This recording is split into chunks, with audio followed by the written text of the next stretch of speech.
오늘도 기쁨의 언더그로를 통해 하나님의 말씀을 묵상하시는 모든 분을 환영하고 축복합니다. 오늘 우리가 함께 묵상할 말씀은 미가서 5장 10절에서 15절입니다. 제가 봉독하겠습니다. 여호와께서 이르시되 그 날에 이르러는 내가 내 군마를 내 가운데에서 멸절하며 내 병거를 부수며 내 땅의 성읍들을 멸하며 내 모든 견고한 성을 무너뜨릴 것이며 내가 또 복수를 내 손에서 끊으리니 내게 다시는 점쟁이가 없게 될 것이며 내가 섬긴 우상과 주상을 너희 가운데에서 멸절하리니 내가 내 손으로 만든 것을 다시는 섬기지 아니하리라. 내가 또 내 아세라 목상을 너희 가운데에서 빼버리고 내 성읍들을 멸할 것이며 내가 또 진노와 분노로 순종하지 아니한 나라에 갚으리라 하셨느니라. 아멘. 종교 개혁자셨던 마틴 루터 목사님은요, 예언서에서 예언하신 선지자들을 가리켜 횡설수설하는 자들이라고 말씀하셨다고 합니다. 왜 그러냐면 우리도 다 잘 알다시피 어떤 부분을 읽어보면 하나님의 진노와 심판에 대해서 얘기하고 또 페이지를 넘겨보면 하나님의 구원과 회복에 대해서 말씀을 하는데요. 미가서 5장도 그런 면에서 약간 횡설수설까지는 아니지만 약간 좀 내용이 갑자기 바뀌는 것을 볼 수 있습니다. 5장 전반부에는 새로운 왕이 오신다고 하고, 그리고 후반부에는 하나님께서 이제 오시면, 새로운 왕이 오시면 이스라엘 백성들을 정화시킨다고 하시는데요. 그러면서 엄중하게 경고하십니다. 오늘 본문엔 4가지의 우상을 제거하신다고 하는데요. 오늘 저는 우리는 그 4가지의 우상들로부터 자유로운지, 우리가 자유롭지 못하다면 성령님께서는 우리의 어떤 부분을 정화시키길 원하실지 한번 같이 묵상해 보길 원합니다. 첫 번째 우상은 군마와 병거인데 구약학자이신 월터 카이저 교수님은 이 군마와 병거 우상을 셀프 헬프라고 말씀하셨습니다. 제가 10절을 읽겠습니다. 여호와께서 이르시되 그 날에 이르러는 내가 내 군마를 내 가운데에서 멸절하며 내 병거를 부수며. 그렇습니다.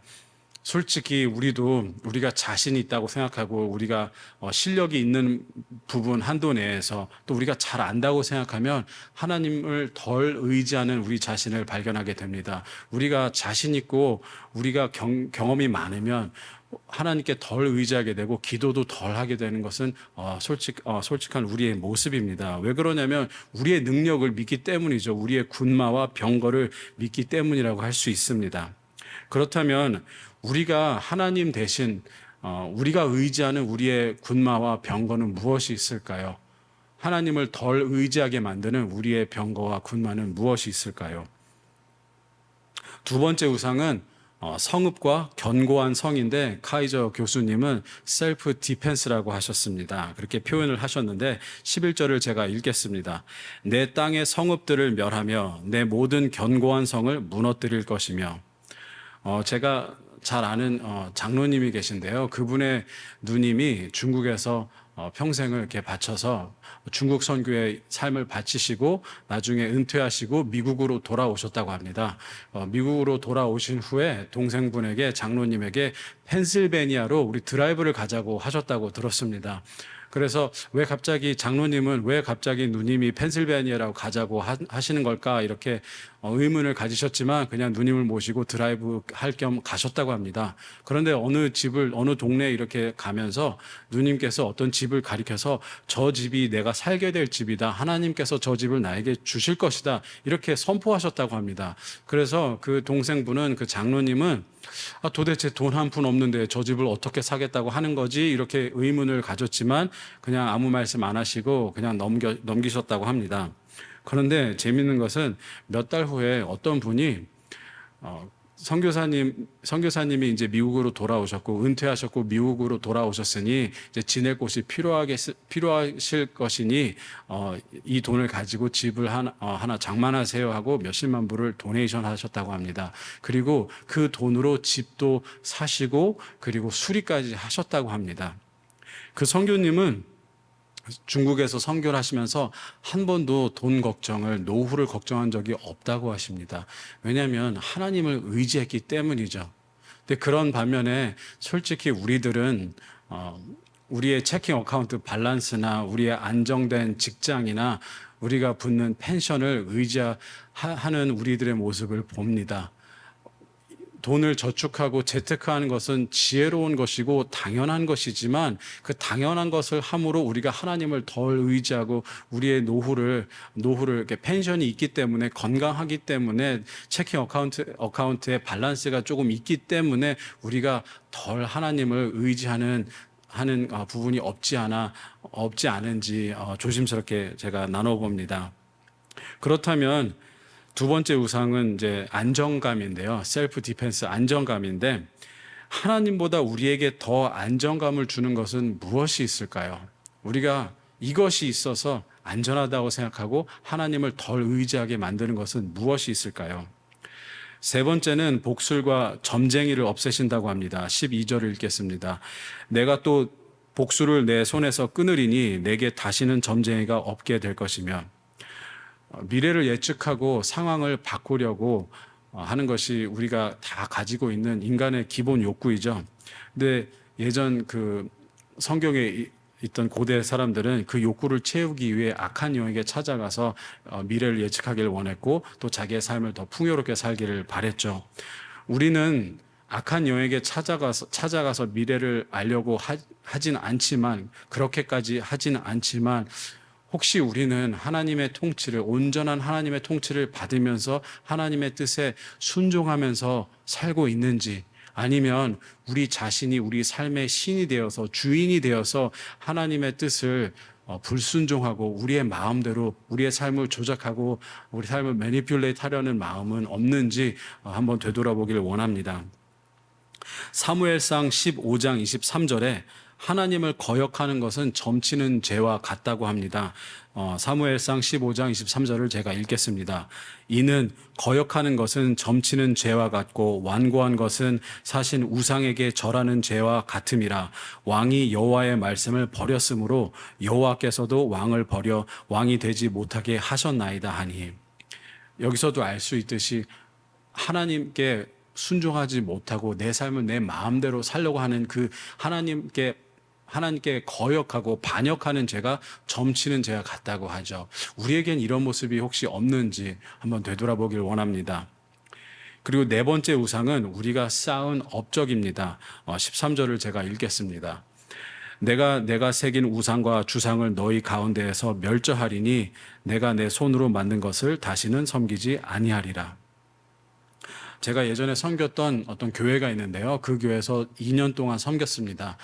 그 교회는 작은 교회였고 그 교회가 있었던 타운에는 다 작은 교회들만 있었는데 교회들이 여러 교회들이 모여서 한 7개, 8개 교회가 모여서 협력해서 여름성경학교 타운 와이드 VBS를 했었습니다. 그때 첫 번째 해는 저도 같이 협력해서 했는데요. 두 번째 해는 여러 교회들이 다 문제가 있었고 이런저런 문제가 있었고 여건이 허락지 않아서 VBS를 못하게 되었습니다. 그때 우리가 리더들끼리 모여서 회의를 하는데 다 못하겠다 이런 식으로 이제 분위기가 가고 있었는데 한 분이 갑자기 안 된다. 그래도 우리는 꼭 VBS를 해야 된다. 그래서 우리가 왜 꼭 VBS를 해야 되죠? 지금 여건이 허락지 않는데 왜 VBS를 꼭 해야 합니까? 이렇게 물으니 그분이 솔직하게 말씀하시더라고요. 올해 VBS를 해야 내가 30년을 채우고 은퇴할 수 있다 이렇게 말씀하셨습니다. 그분이 30년 동안 지난 29년 동안 교회에서 VBS를 섬긴 것은 정말 대단하고 존경받을 일이고 박수 받을 일입니다. 하지만 아이들을 위해서 교회를 위해서 하나님의 나라를 위해서 제자를 양육하는 그런 모티베이션이 아니라 본인의 업적을 위해서 30year anniversary를 한번 하고 은퇴하고 싶었던 그 마음이 더 크셨던 겁니다. 그래서 그 얘기를 들었을 때 이것이 하나님의 영광을 위해서 하는 것인지 본인의 업적을 위해서 하는 것인지 제가 의문이 들었었는데요. 그분뿐만 아니라 참 우리 평신도도 그렇고 목회자도 그렇고 우리의 업적을 하나님의 영광보다 더 중요하게 생각할 때는 없는지 한번 되돌아보길 원합니다. 목회자들도 감리사가 되기 위해서, 감독이 되기 위해서 평신도들은 권사나 장로가 되기 위해서, 또 어떤 분들은 본인이 당신들이 창립 멤버였다고 그 업적을 굉장히 우상화시키는 모습을 우리가 다 한두 번쯤은 본 적이 있을 것입니다.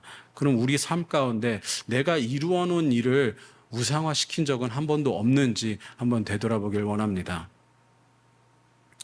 오늘 본문을 읽으면서 참 무섭다고 생각한 부분이 있는데요. 그것은 하나님께서 성경이 우리에게 이런 우상들로부터 돌이키고 돌아오라고 권유하는 말씀이 아닙니다. 오늘 말씀은 하나님께서 제거하시겠다고 합니다. 10절에 군마와 병거를 부수며 11절에 성읍과 성을 무너뜨릴 것이며, 그리고 복술과 점쟁이를 끊어버리고, 그리고 우상을 멸절하신다고 합니다. 하나님께서 다 제거하신다는 것이죠. 그런데 우리가 솔직히 우리의 삶과 과거를 이렇게 되돌아보면요, 이런 경험이 아마 한두 번씩은 있지 않나 싶습니다. 우리가 사역을 하면서 처음에는 하나님을 위해서 한다고 했는데 나중에 알고 보니 우리의 레퓨테이션을 위해서, 우리의 그 앞날을 위해서, 우리의 자신의 영광을 위해서 사역을 하다가 나중에 실패를 경험하고 자신의 한계를 느끼고 나중에 다시 우리 자신을 되돌아보고 회개한 경험이 우리가 다 한두 번 있지 않나 싶습니다. 그렇다면 하나님은 왜 이렇게 우상을 싫어하실까요? 신명기 4장에 하나님을 질투하시는 하나님이라고 표현하는데요. 여기서 인간이 느끼는 그 질투의 감정과 하나님이 느끼시는 질투의 감정이 다른 것을 알 수 있습니다. 왜냐하면 우리가 인간으로서 질투를 느낄 때는 언제냐면 우리가 소유하지 못한 것을 다른 분이 소유하는 것을 봤을 때 우리는 질투하죠. 나도 하고 싶은데, 나도 되고 싶은데, 나도 가지고 싶은데, 저 자리가 내가 있었으면 좋겠는데 내 것이 아닌 것을 남이 가지고 있을 때 우리는 질투하고 부러워하고, 좀 지나치면 미워하고 증오하게 되죠. 미워하게 되죠. 증오까지는 아니더라도 미워하게 되죠. 그런데 하나님만이, 우리 주님만이 우리의 영광과 존귀와 찬양을 받으시기에 합당하신 분입니다. 그런데 우리는 그 하나님만 받으시기에 합당하신 것을 우리는 가로채서 뺏어서 우리는 우리가 만든 우상에게 갖다 바칩니다. 그러니까 하나님의 입장에서는 하나님의 것인데, 당연히 하나님이 받으셔야 할 것인데 우리가 우상에게 갖다 바치니 당연히 질투하실 수 있는 것이죠. 우리는 우리의 것이 아닌 것을 남이 가졌을 때 질투하지만 하나님은 하나님의 것인데 우리가 하나님께 드리지 않고 우상에게 바칠 때 질투를 느끼시는 거죠. 오늘 본문은 예수님이, 메시아가, 새로운 왕이 오시면 이런 우상들을 제거할 거라고 하는데요. 이미 예수님은 오셨고 성령 하나님께서 우리 안에 내주하고 계십니다. 그럼 성령 하나님은 우리의 어떤 부분을, 우리 삶 가운데 어떤 부분을 정화시키길 원하실까요? 이 질문을 하고 기도하고 묵상하는 하루가 되기를 축원합니다. 네, 그럼 같이 기도하겠습니다. 하나님 아버지, 저희들이 알게 모르게 섬기는 우상이 있다면 깨닫게 하여 주시옵소서. 또 그 우상을 부수고 제거할 수 있도록 인도하여 주시옵소서. 그리하여서 저희들의 삶을 통해서 하나님의 영광이 드러날 수 있도록 저희들을 사용하여 주시옵소서. 예수님의 이름으로 기도하였습니다. 아멘.